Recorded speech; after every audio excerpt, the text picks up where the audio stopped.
혹시 중간고사가 추석 이후인 학교 있습니까? 중간고사 추석 이후. 아, 오케이. 창문이랑 동성이랑 그래 동성은 창문도 추석 지나고 중간고사야? 헐, 불쌍해.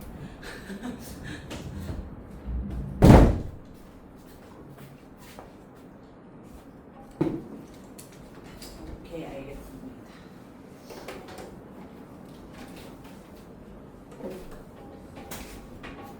얘들아, 방학 때 물리 공부 안 하신 분?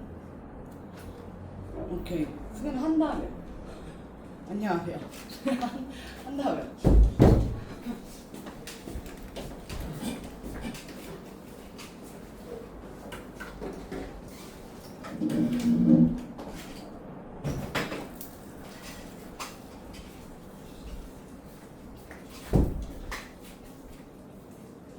얘들아, 중간고사 정기력부터 들어가거나 아니면 스펙트럼부터 들어갈 거고요. 근데 우리 방학 때 일단 정기력이랑 자기장 메인 내용 한번 공부해서요.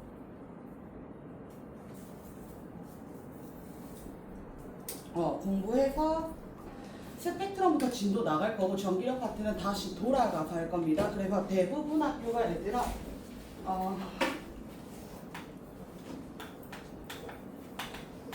일단은 역학 있고 2단은 전자기학 있고 3단은 파동 있는데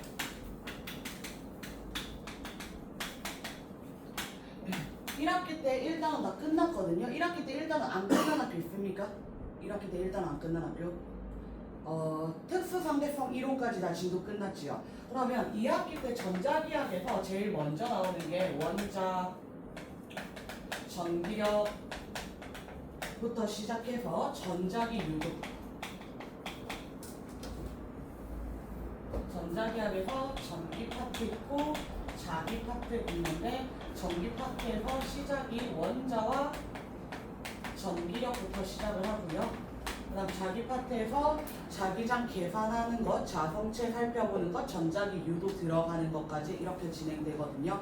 그래서 이때 원자 전기력까지 일부 학교는 들어갔고요. 일부 학교는 안 들어갔거든. 그래서 대부분은 중간고사 시험 범위가 여기고요. 오랜만입니다. 중간고사 시험 범위가 여기고요. 기말고사 시험 범위가 여기인데 중간고사까지 시간이 별로 안 남았거든. 얘들아 지금 한 달 조금 넘게 남았단 말이야. 6주에서 7주 정도 시간 된다라고 봐주시면 되거든요. 그래서 학교가 진도를 조금 빨리 빼줘서 자기장 마지막까지 들어갈 수도 있고 조금 덜 들어갈 수도 있고 그렇게 생각합니다. 그 다음 동성이랑 창문 같은 경우는 여기까지 무조건 들어가고 중간고사가 늦고 중간고사에서 기말고사까지 기간이 짧기 때문에 파동 조금 더 들어갈 수 있다라고 생각해 주시면 될 것 같아요.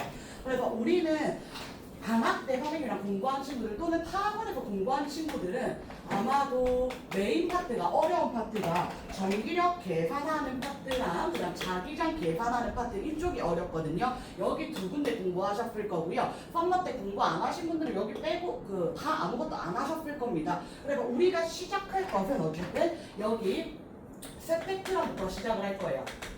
이번 주에 스펙트럼 시작하고 다음 주에 에너지띠 이번 주 스펙트럼부터 에너지띠까지 갈 거고 그리고 그 다음 주 순서대로 가고 이 두 파트가 제일 어려워서 시험 직전에 다시 한 번 더 나머지 보면서 얘를 조금 더 깊이 있게 다룰 예정이다 라고 생각해 주시면 되겠습니다. 그래서 오늘부터 바로 시작을 할 거고요.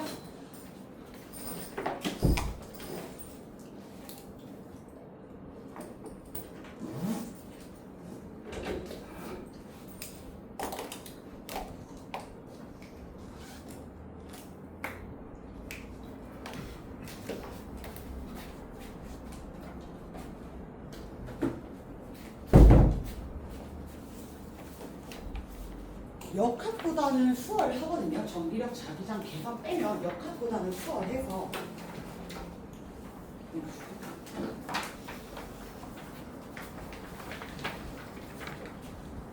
읽어주세요. 부교재 있는 학교 동성고 스트 개국 부교재 동성고 스트 부교재고 동성고 외에 부교재 있는 학교 있으실까요? 부교재 있는 학교? 없습니까? 시험 전에 프린트 주세요. 영어 오케이 알겠습니다. 알겠습니다.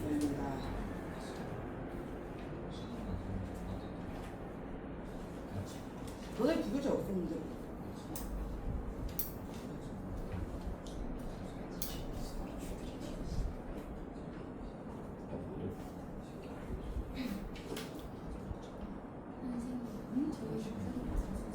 시험 전에?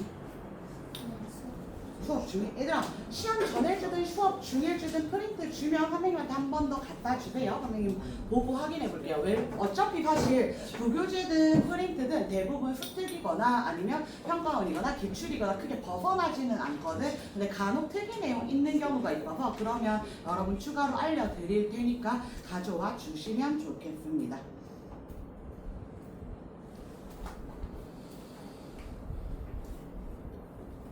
봅시다.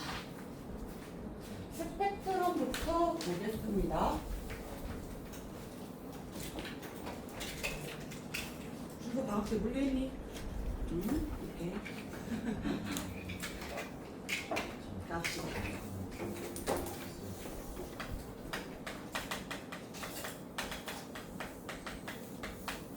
스펙트럼에 대한 이야기 할 건데 우리 원자와 전기력이 원래 전자기 파트의 첫 번째거든요. 그래서 원자의 변천 과정 3번 때 공부했는데 간단히 복습하고 시작합시다. 원자 구조의 변천 과정을 우리 3단계로 이야기를 합니다. 화학에서는 조금 더 깊게 들어가지만 물리에서는 우리 3개만 기억해 주시면 되겠습니다. 그래서 첫 번째로 나오는 것이 톰슨의 원자 모형이고요. 두 번째로 나오는 것이 러더퍼드 원자 모형. 그 다음 세 번째가 보어 원자 모형이다. 그럼 각각 키워드만 먼저 기억을 하자 얘들아. 톰슨의 원자 모형에서는 톰슨이 실험을 했죠. 무슨 실험했다 그랬지? 응급선 실험. 그래서 응급선 실험을 통해서 톰슨은 전자의 존재를 밝혀냈습니다.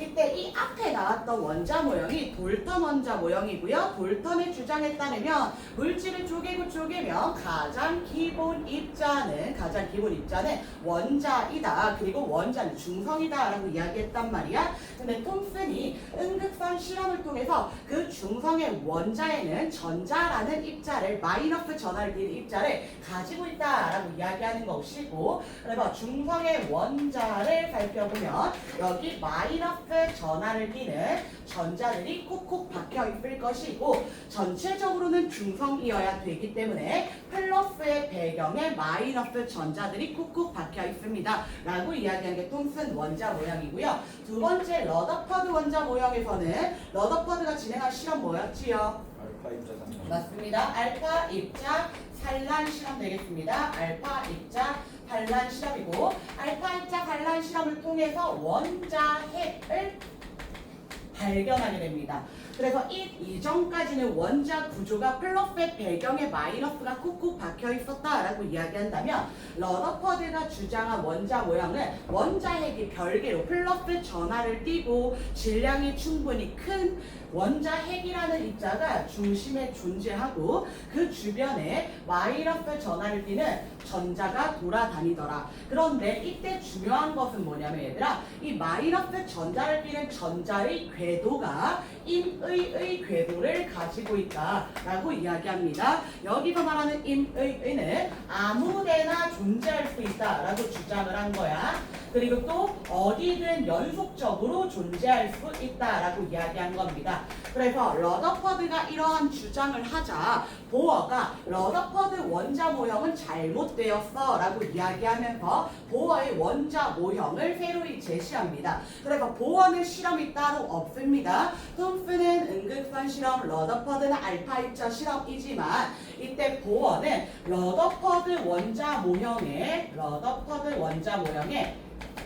한계점을 지적하면서 새로운 원자 모형을 제시를 했고요. 이때 보어가 제시한 원자 모형은 전자 궤도가 양자화되어 있다라는 이야기를 합니다. 여기서 말하는 양자화는 다시 아무 때나 연속적인이 아니라 특정한 궤도를 돌고 있습니다.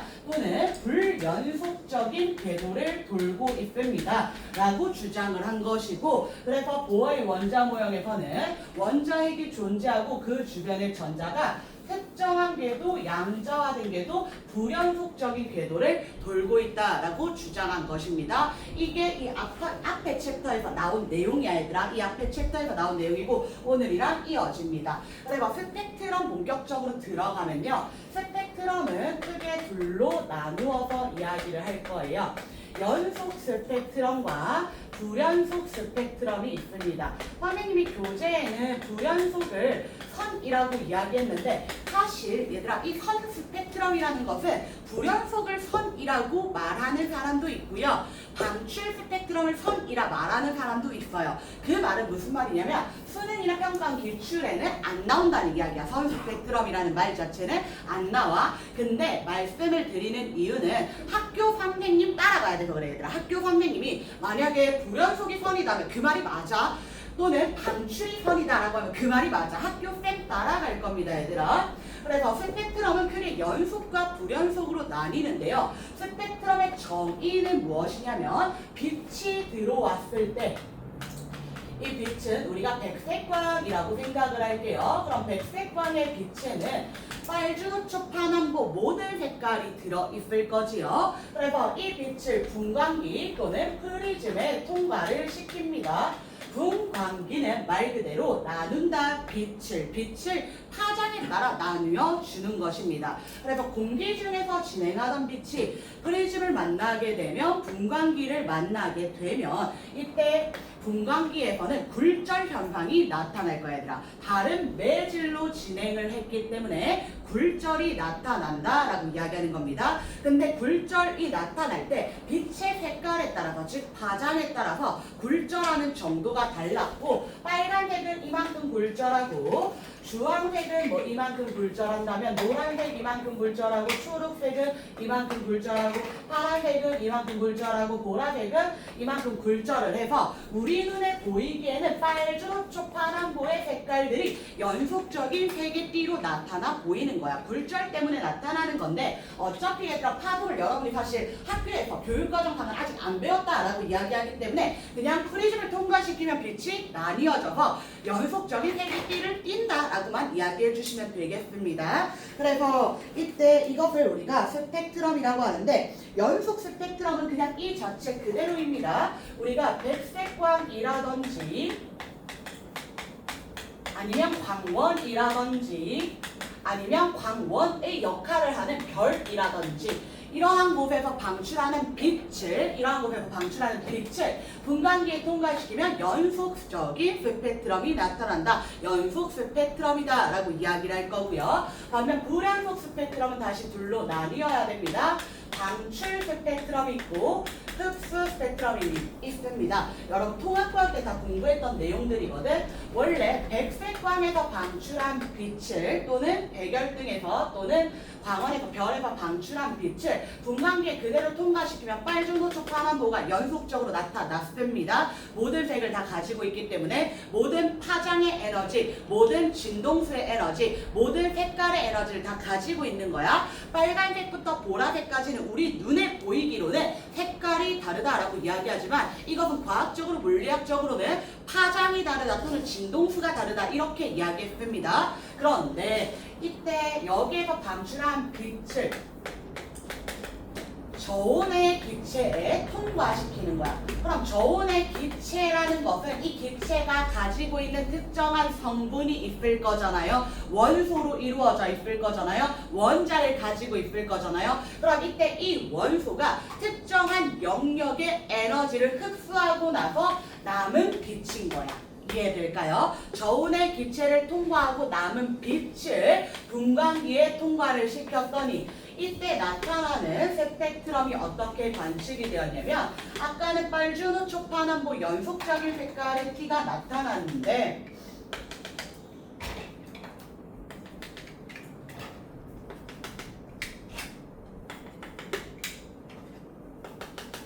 연속적인 색깔의 T가 나타났는데 이때 저온의 기체를 통과하면서 저온의 기체는 에너지를 흡수하게 됩니다. 근데 이 기체가 흡수할 수 있는 에너지는 양자화되어 있고 특정한 에너지를 가지고 불연속적인 에너지를 가지기 때문에 특정 영역만 에너지를 흡수해서 특정 영역에만 까만색의 흡수선이 나타나더라 라고 이야기를 하는 겁니다. 이해될까요? 그래서 우리 눈에 보이기를 흡수 스펙트럼으로 관측된다. 따라서 흡수 스펙트럼은 저온의 기체를 통과한 빛이다 라고 이야기해 주시면 됩니다. 저온의 기체를 통과한 빛은 흡수 스펙트럼을 나타내더라 라고 이야기하는 겁니다. 그리고 반대로 방출 스펙트럼은 뭐냐면 이 저온의 기체가 광원 앞에 또는 별 앞에 오랜 시간 있다 보면 에너지를 충분히 흡수를 하여서 온도가 높아질 거야. 고온의 기체가 됩니다. 그럼 이 고온의 기체에서는 자체적으로 빛을 방출해. 백색광은 아니고요. 이 고온의 기체에서 내는 특정한 빛이 있습니다. 그래서 이 고온의 기체가 방출하는 빛을 다시 한 번 더 스펙트럼의 분광기에 통과시켜 봤더니 아까 흡수했던 특정한 영역의 색깔들을 다시 이번에는 방출을 하더라. 아까 특정 색깔들을 흡수했다면 이번에는 특정 색깔들을 방출하고 있더라 라고 이야기하는 것입니다. 이해될까요? 그래서 방출 스펙트럼은 고온의 기체에서 방출하는 빛입니다. 고온의 기체에서 방출하는 빛이다. 그래서 얘들아 혹시 문제 고온의 물체라고 나오잖아? 그럼 그거는 광원입니다. 고온의 물체면 광원이야. 고온의 물체라고 하면 별이 되는 것이고 광원이 되는 것이고 연속 스펙트럼입니다. 그냥 내신 문제에서 한 번씩 언급이 됩니다. 내신 문제에서. 근데 고온의 기체에서 방출하는 빛은 특정 영역만 방출한다 라고 생각해 주시면 되겠습니다. 그래서 방출 스펙트럼은 고온의 기체에서 방출한 빛 내지는 고온의 성운에서 방출한 빛이라고도 이야기하고요. 흡수 스펙트럼도 마찬가지로 저온의 기체를 통과한 빛 또는 저온의 성운을 통과한 빛이라고 이야기합니다. 마지막 하나만 더 방출 스펙트럼은 기체 방정관을 통해서도 관측할 수 있습니다. 기체 방정관은 방출 스펙트럼입니다. 기체 방정관은 방출 스펙트럼.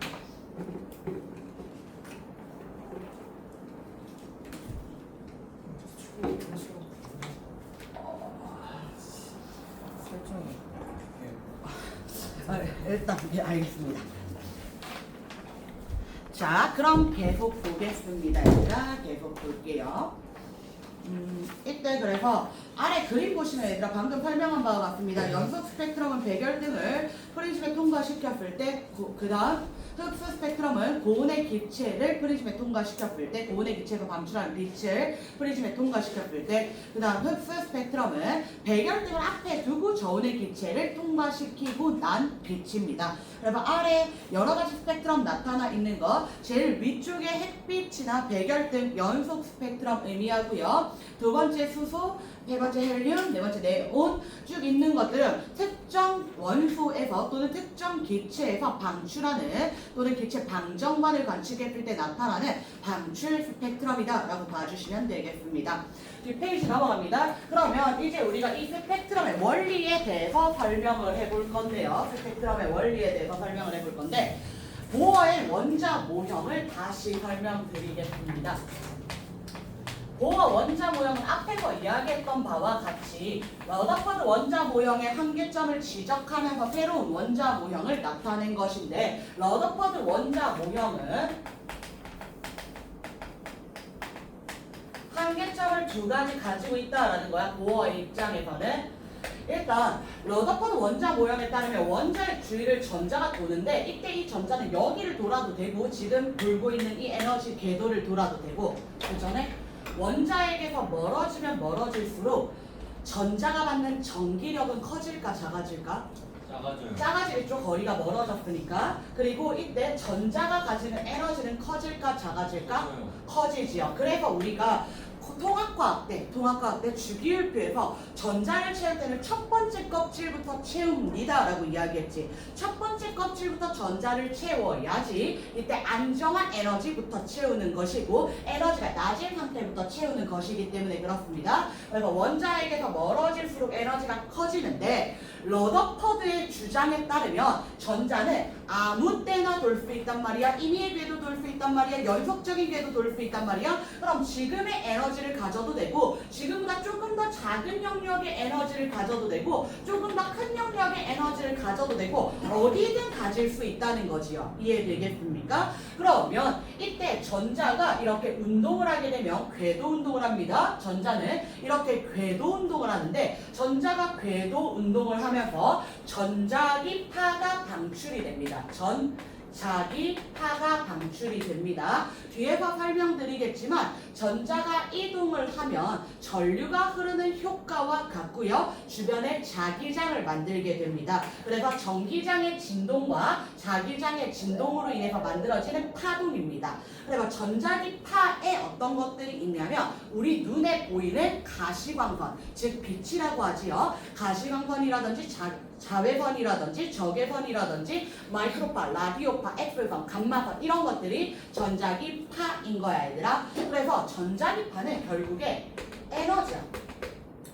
에너지. 그렇기 때문에 이때 전자가 돌면 에너지를 방출한다는 것이거든. 에너지를 방출하게 되면 전자의 에너지는 작아질 것이잖아. 그럼 전자가 이때 에너지를 처음에 10만큼 가지고 있었다라고 이야기를 해보자. 근데 전자기파를 방출하면서 1만큼의 에너지를 뱉어낸 거야. 그럼 이제 전자가 가질 수 있는 에너지는 9인 거지요. 또 뱉어내면 8이 되는 거죠. 7이 되는 거죠. 이렇게 점점 에너지가 작아지면서 원자핵에 가까운 궤도를 돌게 되겠고 결국에 원자핵에 속박되어 버린다는 거야.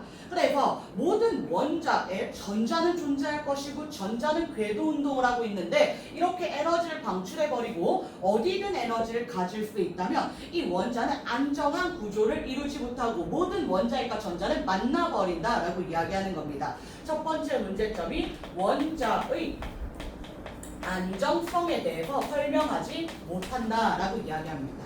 원자의 안정성에 대해서 설명하지 못한다. 전자기파라는 에너지를 방출해버리면 에너지가 작아지기 때문에 원자의 안정성에 대해서 설명하지 못한다.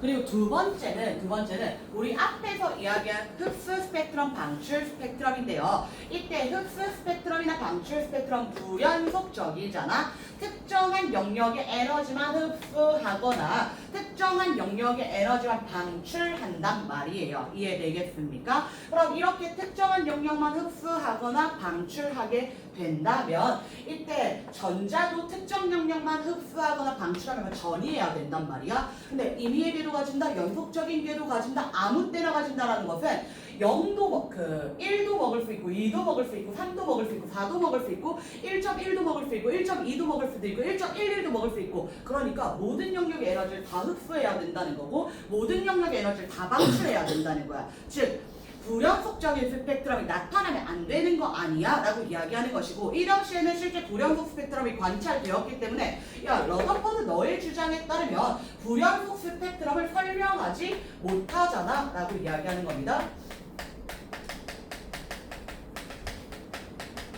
그래서 러더퍼드 모양의 한계점은 두 가지입니다. 원자의 안정성과 불연속 스펙트럼을 설명하지 못하더라 라고 이야기하는 겁니다.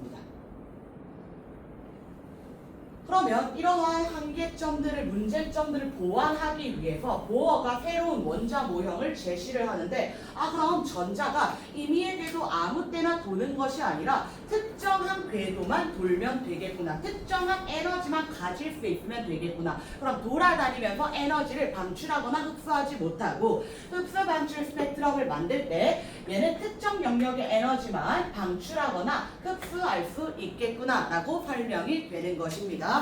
그래서 보어의 원자 모형을 특정한 궤도에서 원운동한다 라는 거 기억해 주셔야 됩니다. 특정한 영역에서 원운동한다. 그리고 우리 이제부터 양자화라는 표현을 자주 쓸 겁니다. 양자화되었다 라는 표현을 자주 쓸 겁니다. 양자는 그냥 입자의 개념이라고 생각하시면 되고요. 불연속적이다 라고 생각해 주시면 됩니다. 그래서 원자핵에서 가까운 곳부터 에너지가 가장 작다라고 이야기했지요. 원자에게 가까울수록. 그래서 원자에게 가까운 곳부터 전자가 가질 수 있는 특정 영역의 에너지를 이제 그리는 거야.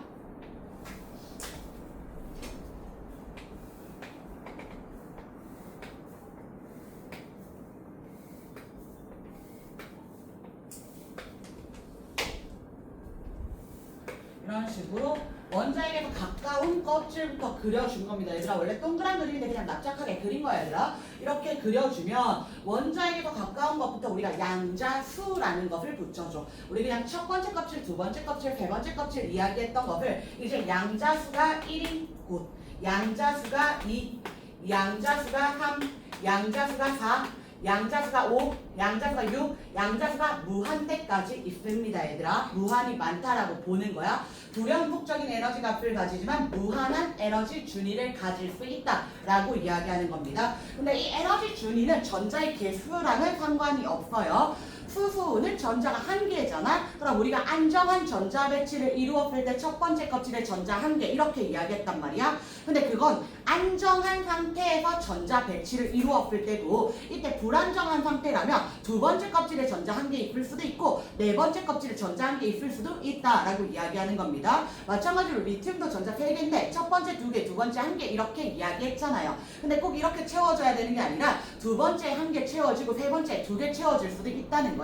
그래서 이때 전자가 존재할 수 있는 우리가 궤도들을 그린 것이고 이 궤도들에서 가지는 값을 우리가 양자수라고 이야기를 합니다. 그래서 이 양자수는 불연속적인 값들을 양자수는 불연속적인 값들을 가지고 이때 에너지를 에너지 준위라고 이야기할 거예요. 이때 가지는 에너지 값을 이제 에너지 준위라고 이야기할 거예요. 그럼 에너지 준위는 첫 번째 껍질이랑 무한대 껍질 중에 누가 제일 크다라고 이야기해야 돼?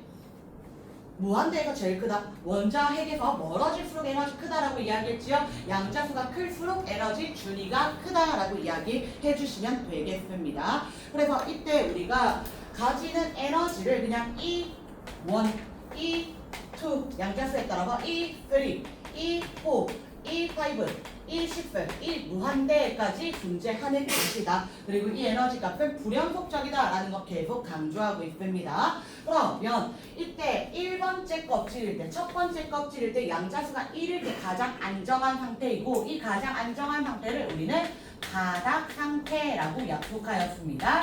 그럼 2번부터 무한대까지는 불안정한 상태이고 들뜬 상태라고 이야기할 겁니다. 들뜬 상태. 그냥 첫 번째 껍질만 바닥 상태입니다. 나머지는 다 들뜬 상태이다 라고 이야기해 주시면 됩니다. 그래서 오른쪽 페이지 보시면 전자가 에너지 준위 사이를 이동을 할 건데 에너지 준위 사이를 이동하는 것을 전이라고 합니다. 전자가 이동하는 것을 전이라고 이야기를 할 거야. 그럼 첫 번째 껍질에서 두 번째 껍질로 전이를 하고 싶어. 전자가 이동을 하고 싶어. 그럼 이와 같이 전자가 이동하기 위해서는 에너지가 커져야 되는 거잖아. 에너지가 커지려면 에너지를 흡수해야 됩니까? 방출해야 됩니까? 흡수해야 되더라 라고 이야기하는 거고요. 다시 반대로 세 번째 껍질에서 두 번째 껍질로 전이를 하게 되면 에너지가 작아지는 거잖아요. 그럼 에너지가 작아지려면 에너지를 흡수한다, 방출한다? 방출한다. 작아질 때는 방출, 커질 때는 흡수한다 라고 생각해 주시면 되겠습니다. 그래서 선생님이 지금은 두 개만 그렸지만 얘들아 낮아지면 전부 다 방출이고요. 높아지면 전부 다 흡수입니다 라고 이야기해 주시면 되겠습니다. 그러면 이때 흡수하거나 방출하는 에너지는 다시 볼게요 얘들아. 첫 번째가 두 번째로 갈 때 흡수하는 에너지랑 두 번째가 첫 번째로 올 때 방출하는 에너지의 크기는 서로 어떨까요? 같다라는 거야. 그래서 우리가 통합과학 때도 공부했지만 흡수 스펙트럼과 방출 스펙트럼, 불연속 스펙트럼에서는 같은 종류의 원소라면 흡수선과 방출선의 위치가 같다라고 이야기했습니다. 이것은 색깔이 같다, 파장이 같다, 에너지가 같다, 진동수가 같다라고 이야기하는 것입니다. 그리고 흡수하거나 방출할 때 방출하는 에너지, 흡수하는 에너지는 빛의 형태로 흡수하거나 방출한다라고 이제 이야기를 할 거야. 빛 에너지로 흡수하거나 방출한다 라고 이야기할 거거든. 근데 이때 흡수하거나 방출하는 에너지는 연속적일까요? 불연속적일까요?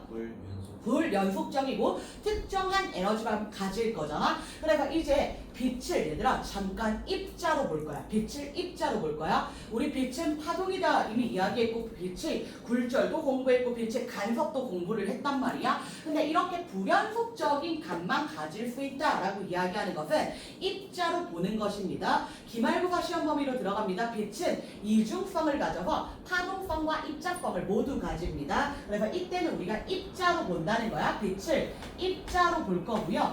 빛 입자를 광자라고 표현을 합니다. 광자. 빛 입자라는 뜻입니다. 광자. 그래서 이때 흡수하거나 방출하는 광자의 에너지를 나타내 보시면요. 에너지 준위의 차이만큼 첫 번째 껍질과 두 번째 껍질의 에너지 차이만큼 세 번째와 두 번째 차이만큼 세 번째와 첫 번째 차이만큼 에너지를 흡수하거나 방출하겠지요. 그래서 n번째 껍질에서 n번째 껍질로 전이한다면 두 에너지가 차이만큼 에너지를 흡수하거나 방출합니다 라고 이야기하는 거야. 그리고 하나 더 얘들아, 이때 이 광자의 에너지는 진동수에 비례합니다. 그래서 H는 그냥 상수값이거든요. H는 상수값. 구할 일 없고요. 딱히 필요는 없습니다. 그래서 이름만 알아둘게요. 플랑크 상수라고 이야기를 합니다. 근데 구하는 일은 없습니다.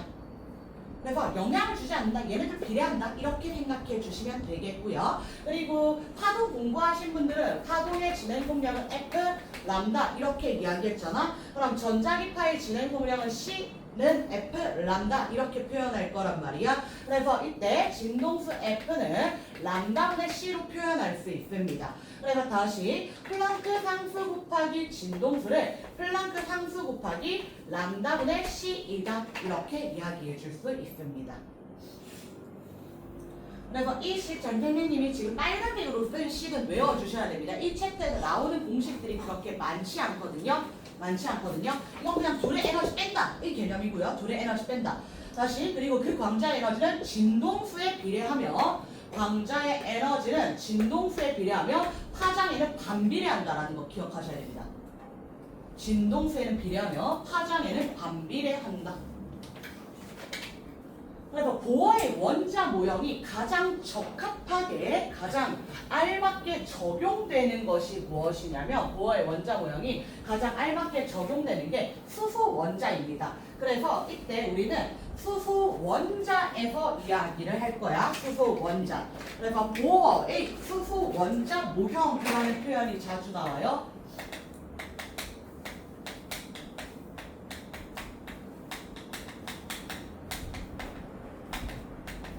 보어의 수소 원자 모형.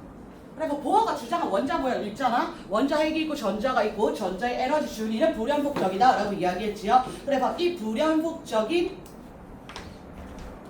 에너지 준위를 갖는 수소 원자 모형을 나타내 보자라는 겁니다. 그럼 마찬가지로 수소라고 하더라도 양자수에 따라 첫 번째 껍질, 두 번째 껍질, 세 번째 껍질, 네 번째 껍질 이렇게 나타낼 거야. 무한대까지 나타낼 거예요.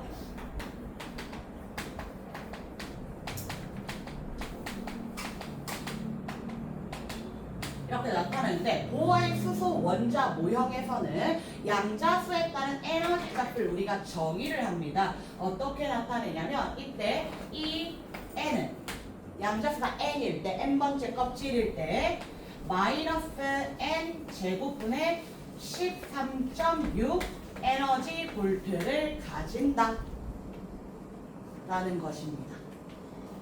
근데 얘들아 이 13.6이라는 값이 자주 나와서 외워지긴 할 건데 안 외워도 돼. 뭐만 외우시면 되는 거냐면 다시 한 번 더 보어의 수소 원자 모형에서는 이 n은 n 제곱분의 1제로이다. 다 이렇게 쓸 거야. 선생님이랑 n 제곱분의 1제로 내지는 1원 이렇게 쓸 거야.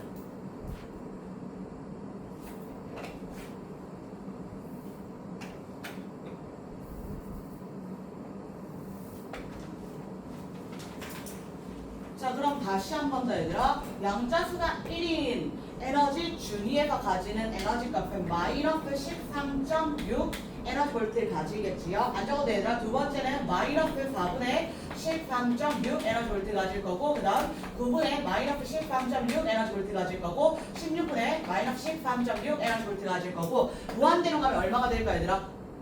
0이 되겠지. 무한 제곱분의 13.6 에너지 볼트는 0이 됩니다. 그래서 양자수가 가장 큰 무한대일 때 에너지가 제일 커야 된다 그랬잖아. 에너지가 제일 클 때가 0입니다. 에너지가 제일 작을 때 마이너스 값입니다. 얘들아. 마이너스 13.6 에너지 볼트이다 라고 이야기해 준다는 겁니다. 이해될까요 얘들아? 그리고 이때 양자수가 증가하면 증가할수록 에너지가 커지는 거 우리 계속 이야기하고 있고 통합과학 때부터 봐왔습니다. 그런데 양자수가 커지면 커질수록 에너지 준위 차이는, 이웃한 에너지 준위 차이는 점점 작아지게 됩니다. 이해될까요? 다시 한 번 더. 이거 1제로로 표현할게요. 1제로로. 첫 번째 껍질은 1제로, 두 번째 껍질은 4분의 1제로, 세 번째 껍질은 9분의 1제로, 네 번째 껍질은 16분의 1제로, 그 다음 무한대 껍질은 0이다. 이렇게 이야기할 거잖아요. 그럼 첫 번째 껍질과 두 번째 껍질의 에너지 차이는 4분의 3이 제로겠지요. 두 번째 껍질과 세 번째 껍질의 에너지 차이는 36분의 5이 제로겠지요. 그 다음 세 번째 껍질과 네 번째 껍질의 에너지 차이는 144분의 7이 제로겠지요. 이해됩니까? 그래서 위로 갈수록 양자수가 증가할수록 에너지 값은 당연히 커지고요. 에너지 간격은 좁아진다라는 거 기억해 주세요. 에너지 값은 커지고 에너지 간격은 좁아진다.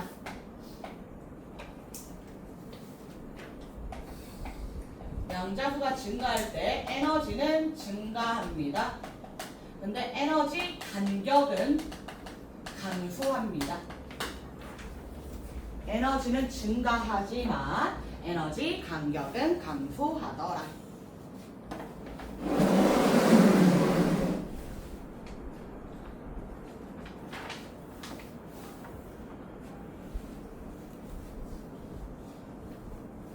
될까요? 자, 그럼 4페이지 넘어오셔서요. 4페이지 넘어오셔서 보시면, 그래서 보어의 수소 원자 모형에서 선 스펙트럼, 불연속 스펙트럼 또는 흡수 스펙트럼, 방출 스펙트럼이 나타날 건데, 이때 계열을 크게 세 가지로 나눌 거야 얘들아. 계열을 크게 세 가지로 나눌 거예요. 발모 계열과 타생 계열과 라이몬 계열과 타생 계열, 라이몬 계열과 타생 계열. 이렇게 세 가지로 나누기로 했는데, 나누는 기준은 어떻게 되냐면, 첫 번째 발모 계열은 양자수 1인 껍질에서 양자수 2 이상인 껍질로 가거나 양자수 2 이상인 껍질에서 양자수 1인 껍질로 올 때라고 이야기합니다. 1에서 2로 갈 때, 2에서 1로 올 때, 1에서 3으로 갈 때, 3에서 1로 올 때, 1에서 4로 갈 때, 4에서 1로 올 때 이렇게 이야기하는 겁니다.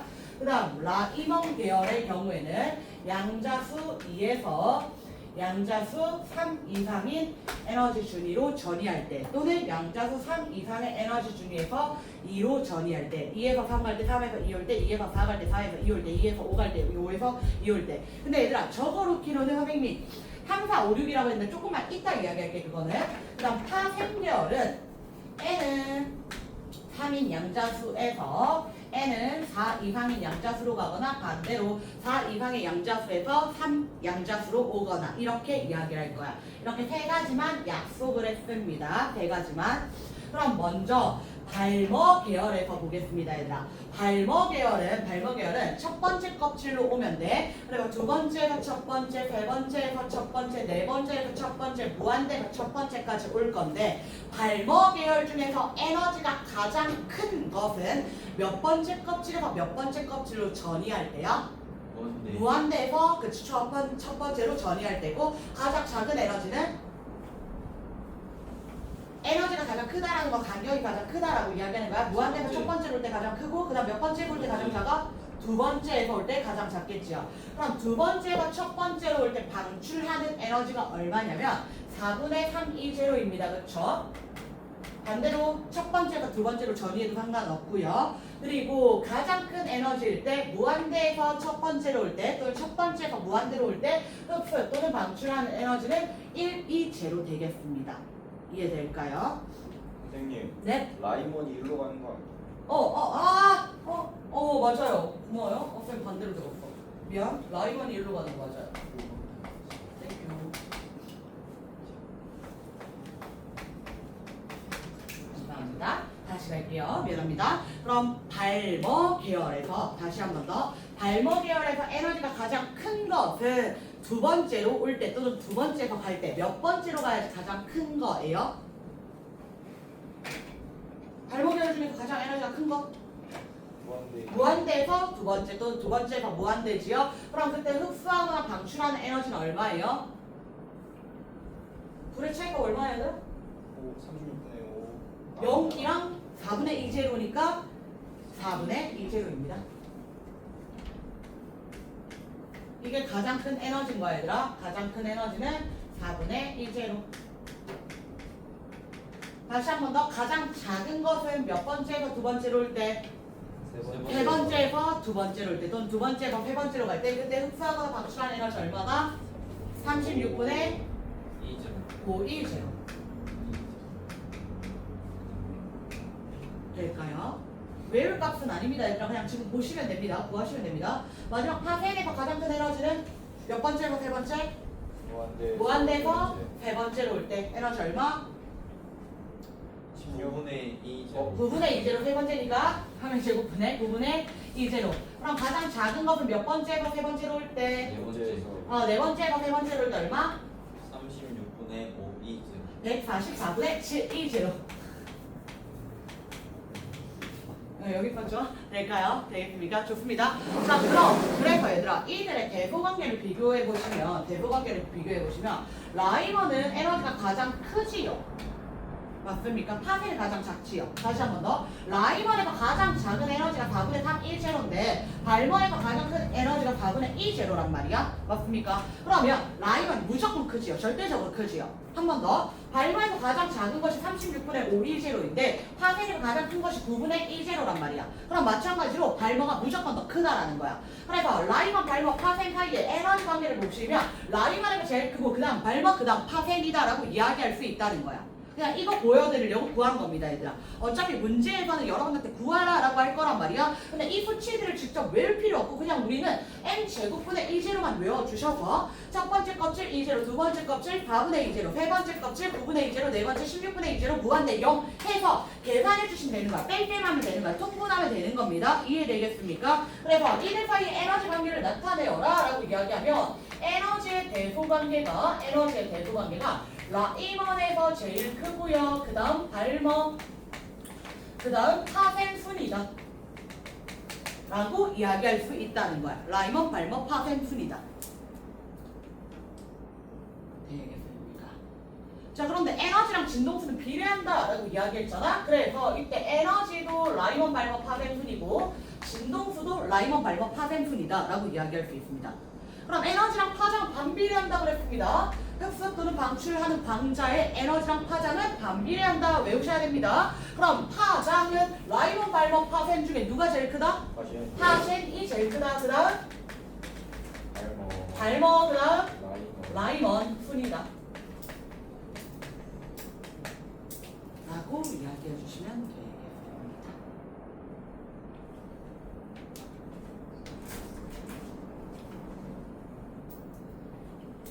자, 그래서 이때 얘들아 우리가 앞에서 스펙트럼을 이야기했단 말이야. 스펙트럼에서 흡수 스펙트럼, 방출 스펙트럼, 연속 스펙트럼이 있었는데 스펙트럼을 보시면 빨간색부터 보라색까지 연속적으로 쭉 존재할 거고 이들은 진동수가 다르고 에너지가 다르고 파장이 다른 거라고 이야기했지요. 그래서 보라색 쪽으로 갈수록 에너지가 커집니다. 빨간색 쪽으로 갈수록 에너지가 작아집니다. 다시 한 번 더. 보라색 쪽으로 갈수록 진동수도 커집니다. 빨간색 쪽으로 갈수록 진동수도 작아집니다. 파장은 반대로겠죠? 빨간색으로 갈수록 파장이 길어지고요. 보라색으로 갈수록 파장이 짧아집니다. 라고 이야기해줘야 돼. 그런데 우리 눈에 보이는 이 빨주노초 파남보, 전자기파 중에 빨주노초 파남보를 가시광선 또는 빛이라고 이야기한다고 했습니다. 가시광선 또는 빛이라고 이야기합니다. 그러면 가시광선 바깥 영역은 눈에 안 보입니까?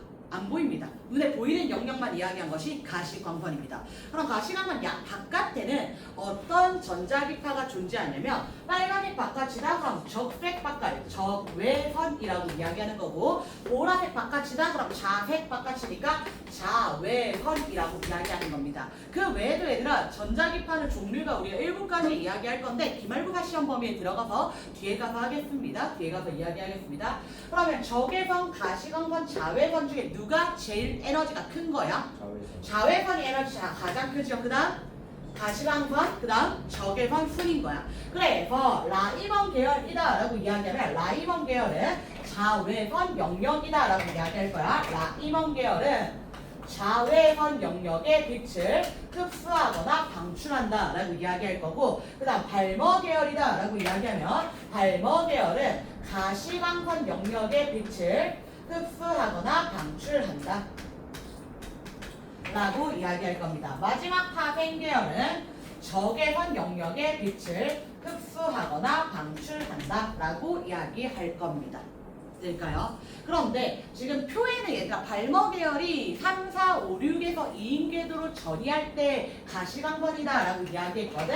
다시 볼게요. 가시광선은 두 번째 껍질로 오면 됩니다. 그럼 세 번째가 두 번째, 네 번째가 두 번째, 다섯 번째가 두 번째, 여섯 번째가 두 번째 떼레레레 무한대로 두 번째까지 올 거란 말이야. 근데 이때 두 번째, 세 번째가 두 번째 오거나 네 번째가 두 번째 오거나 다섯 번째가 두 번째, 여섯 번째가 두 번째까지 이 에너지가 가시광선 영역에 해당합니다. 가시광선 영역에 해당합니다. 이때 짧을수록 에너지가 작을수록 빨간색 쪽에 가까울 거고요. 에너지가 클수록 보라색 쪽에 가까울 겁니다. 근데 일곱 번째 껍질에서 두 번째 껍질로 오게 되면 이때 가시광선 영역을 넘어가게 되는 거야. 에너지가 더 커져서. 그래서 일부는 자외선 영역도 포함합니다.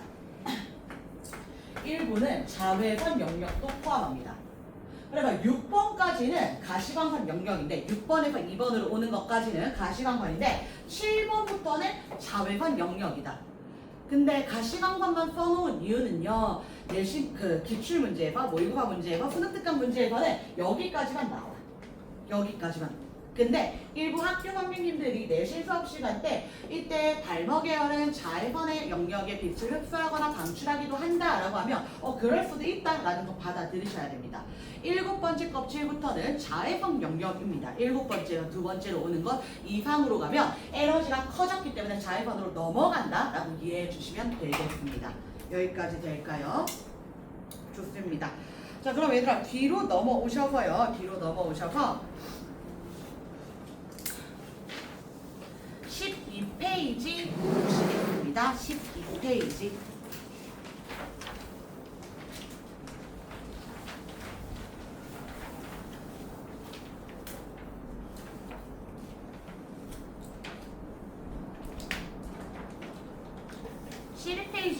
네 문제 바로 풀게요, 얘들아. 11페이지 네 문제 바로 같이 풀겠습니다. 따라와 주세요.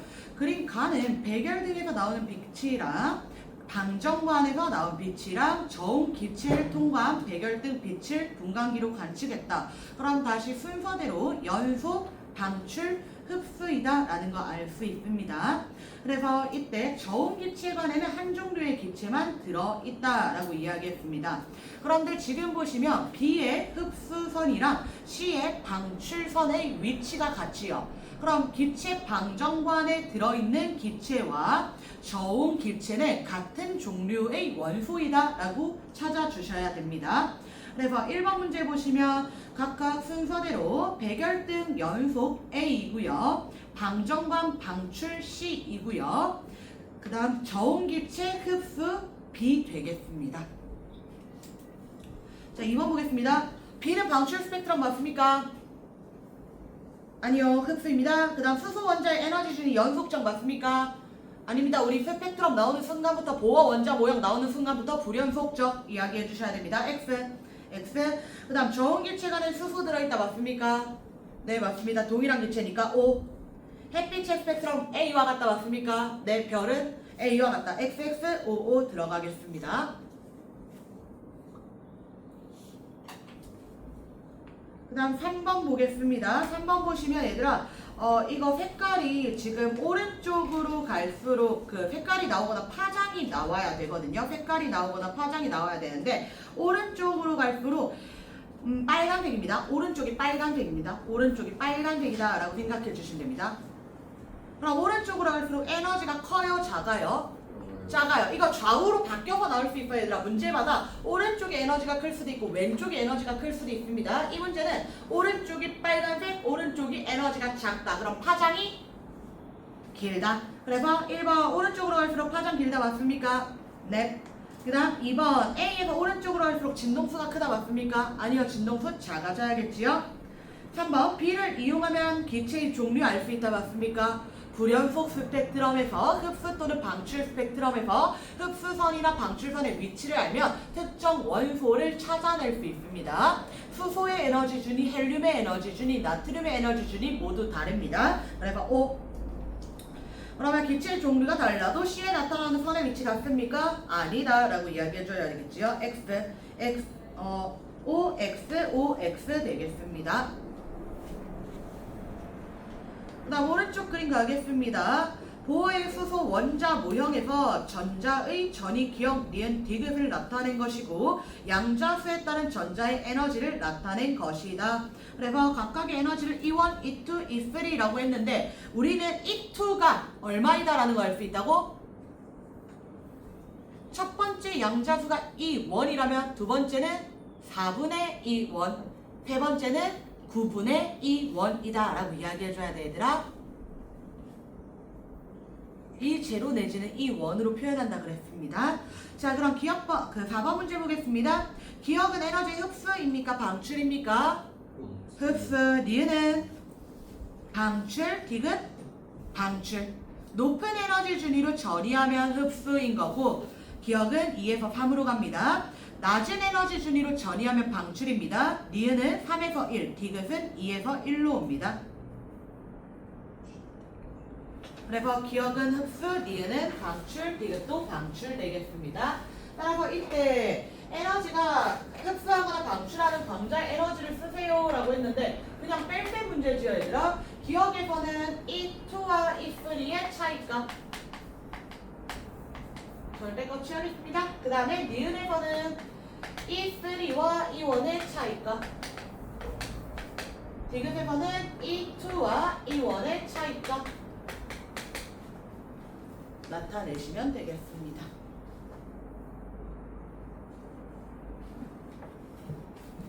이게 광자의 에너지이고 그 다음 6번에서는 광자의 진동수를 구하여라 라고 이야기했잖아. 우리 앞에서 광자의 에너지와 진동수 사이의 관계 이렇게 나타냈습니다. E는 플랑크 상수 곱하기 진동수이다 라고 이야기했으니까 진동수는 플랑크 상수분의 에너지이다 입니다. 그래서 다시 나누기 플랑크 상수, 나누기 플랑크 상수, 나누기 플랑크 상수만 해주시면 그 빛들의 에너지, 진동수 알 수 있습니다. 광자의 진동수 알 수 있어라. 자, 7번 가겠습니다. 이 1, 2, 3 중에 누가 제일 큰 거야? 양자수가 클수록 에너지가 크니까 이 3에서 에너지가 가장 큰 거예요. X. 그 다음 원자핵과 전자 사이에 작용하는 전기력은 양자수가 작을수록 크다 그랬어요? 클수록 크다 그랬어요? 작을수록 가까울수록. 그래서 O. 그 다음 전자는 이 1과 이 2 사이에 에너지를 가질 수 있다. 얘들아 이거 하나 조금 주의하셔야 되는데요. 이거 하나 주의하셔야 되는데요. 잠깐만 볼게요.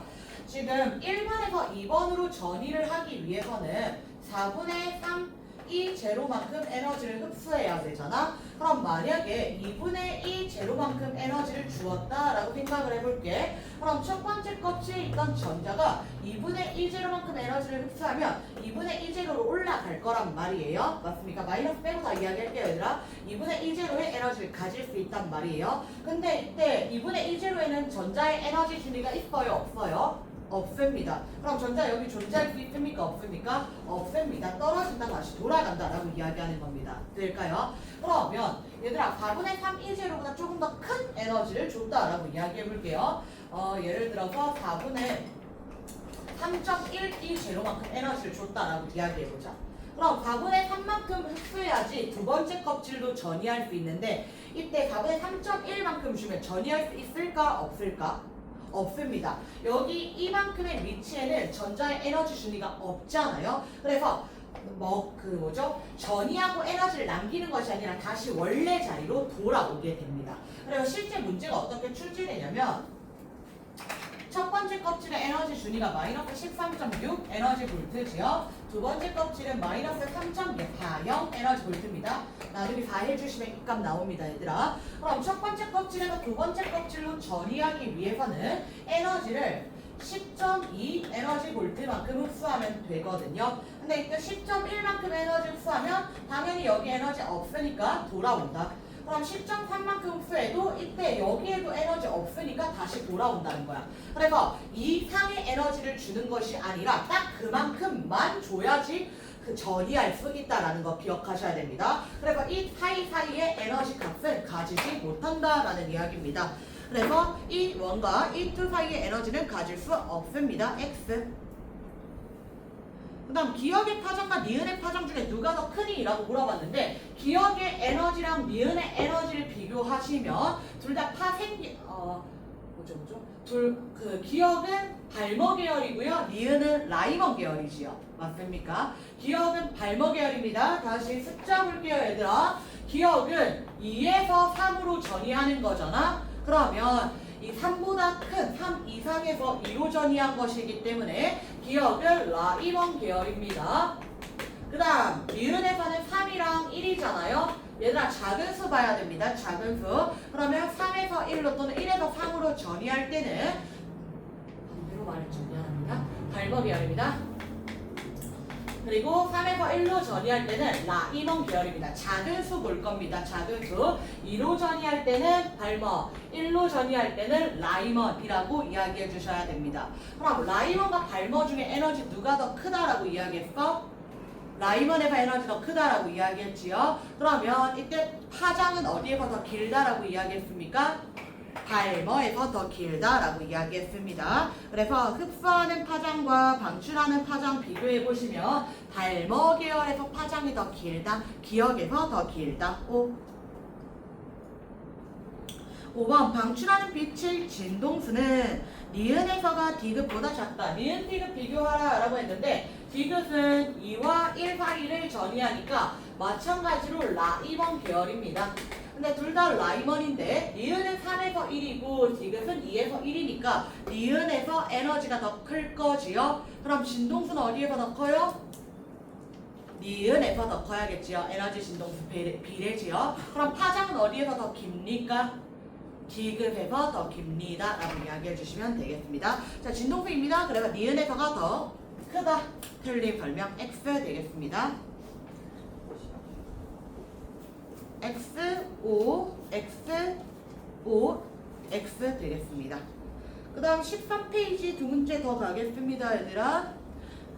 그림은 수소의 보어의 수소 원자 모양에서 양자수에 따라 에너지 준위와 전자의 전이 A부터 D까지를 나타낸 것이다. 이에 대한 설명으로 옳은 것, 옳지 않은 것 찾아주세요 라고 이야기했고요. A는 네 번째 껍질에서 첫 번째 껍질로 전이하는 것을 A라고 했고요. 그 다음 B는 네 번째에서 세 번째, C는 세 번째에서 두 번째, D는 두 번째에서 첫 번째 되겠습니다. 그러면 이때 기억 8번에 1번 양자수가 커질수록 에너지 간격은 어떻게 된다 그랬지요? 좁아진다. 에너지는 커지고 에너지 간격은 좁아진다 라고 이야기했습니다. 2번 방출되는 광자의 에너지는 어디에서 제일 큽니까? A, B, C, D 중에 A에서 제일 크겠습니다. 그리고 이들 사이의 에너지 관계를 살펴보시면 A의 에너지는 B의 에너지 더하기 C의 에너지 더하기 D의 에너지랑 같다라는 것도 볼 수 있습니다. 그래서 그림에서 제시된 것 외에 전자가 전이하면서 광자가 방출될 수 있는 것 마저 그리겠습니다, 얘들아. 지금 첫 번째 껍질로 전이하는 것은 4에서 1로 오거나 3에서 1로 오거나 2에서 1로 오는 것 있을 거고요. 두 번째 껍질로 전이하는 것은 4에서 2로 오거나 3에서 2로 오거나 세 번째 껍질은 4에서 2로 올 때. 그래서 이렇게 두 가지 3에서 1로 전이하는 것과 4에서 2로 전이하는 두 가지 경우 추가해 주시면 됩니다. 3에서 1로 4에서 2로 3에서 1로 전이하는 것과 4에서 2로 전이하는 것 두 가지 더 적어주시면 되겠습니다. 자, 그 다음 10번 가겠습니다. 수소 원자의 에너지 준위 불연속적이다 맞습니까? 네, 양자화되어 있다 불연속적이다 계속 이야기 드렸습니다. 그 다음 2번 E2는 2분의 1 E1이다 맞습니까? 아니죠. 4분의 2원이다. 2의 제곱분의 2원이다. 3번 A에서 방출되는 광자의 진동수 BCD는 광자의 진동수는 BCD에서 방출되는 광자의 진동수의 합과 같다. 이들의 에너지 관계를 나타내시면 어떻게 된다 그랬냐면 A의 에너지는 B의 에너지 더하기 C의 에너지 더하기 D의 에너지이다 라고 이야기했지요. 그리고 에너지는 플랑크 상수 곱하기 진동수로 나타낼 수 있습니다. 그러면 A의 에너지는 플랑크 상수 곱하기 A의 진동수, 그 다음 B의 에너지는 플랑크 상수 곱하기 B의 진동수, C도 마찬가지로 D도 마찬가지로 적어줍니다. 그러면 모두 공통으로 플랑크 상수 가지고 있기 때문에 플랑크 상수 지워버리시면 A의 진동수는 B, C, D의 진동수 합과 같다. 맞는 설명 되겠고요. 파장 한 번만 더 적고 갈게요, 얘들아. 이때 A의 에너지는 A의 파장분의 플랑크 상수 C, B도 마찬가지로 B의 파장분의 플랑크 상수 C, C도 D도 마찬가지로 적어줍니다. 그럼 이번에는 플랑크 상수 곱하기 C가 그대로 가지고 있지요. 그래서 이렇게 약분해주면 A의 파장 역수는 B 파장 역수 더하기 C 파장 역수 더하기 D 파장 역수이다. 어려운 개념은 아닌데 얘들아, 파장은 역수의 합과 같다라는 것만 유의하시면 됩니다. A의 파장, B의 파장과 C의 파장의 합과 같니? 라고 물어보면 B, C, D 파장의 합과 같니? 라고 물어보면 아니요 라고 이야기해주면 된다는 거야. 이해될까요? 그래서 보통은 3개로 안 나오고 2개로 나오고 2개로 나오면 통분해서 계산해 주시고 역수 취해주면 됩니다. 뒤에 문제 한 번 더 볼게요. 자, 그 다음 마지막 그림은 수소의 선 스펙트럼 일부분을 파장에 따라 나타낸 것이다. 다음 빛의 영역이 방출되는 계열을 쓰세요 라고 했고요. 가시광선은 라이먼, 발먼은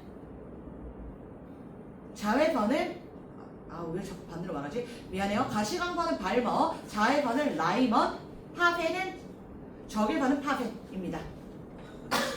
가시광선 발머, 자외선 라이먼, 적외선 파페 순서대로 써주면 됩니다. 그럼 얘들아, 라이먼 중에 파장이 가장 긴 경우를 물어봤어. 라이먼에서 파장이 가장 길다라고 하는 것은 에너지가 가장 작을 때 이야기하는 거지요. 그럼 라이먼 중에서 에너지가 가장 작은 것은 2번에서 1번으로 전이할 때 되겠습니다.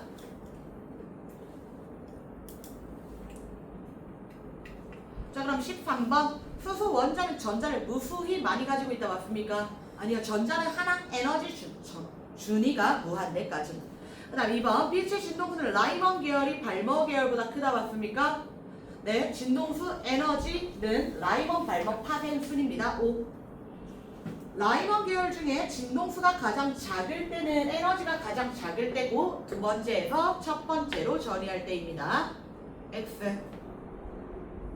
4번 라이먼 계열 중에 가장 긴 파장은 발머 계열 중에 가장 짧은 파장보다 길다라고 이야기했는데 얘들아, 파장은 라이먼이 무조건 짧지요. 그래서 라이먼이 가장 긴 것이라 해도 발머의 가장 짧은 것보다 더 작다라고 이야기해 주셔야 됩니다. 짧다. 라이먼은 발머보다 무조건 파장 짧습니다. 그 다음 파생 계열 중 가장 짧은 빛은 발머 계열 중 가장 긴 파장보다 길다. 파생은 무조건 발머보다 길지요. 그래서 맞는 설명입니다. 파생이 가장 짧아도 발머에서 가장 긴 것보다는 크다. 한 문제만 풀고 쉬겠습니다. 일단 한 문제만 풀게요.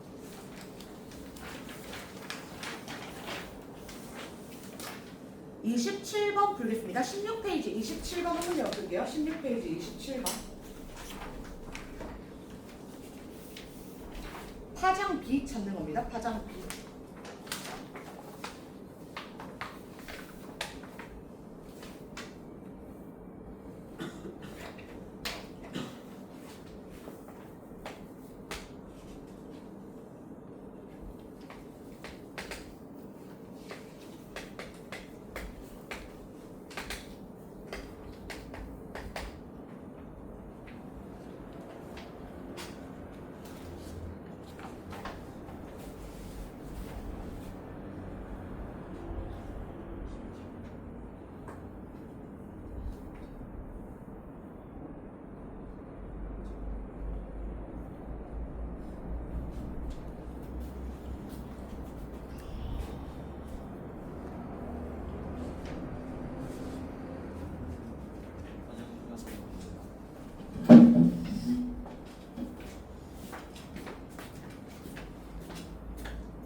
얘들아 파장 B 구하라라고 했는데 파장의 B는 에너지 B랑 반비례하죠. 우리 한번 쓰고 하겠습니다. 에너지 B 먼저 쳐줄게.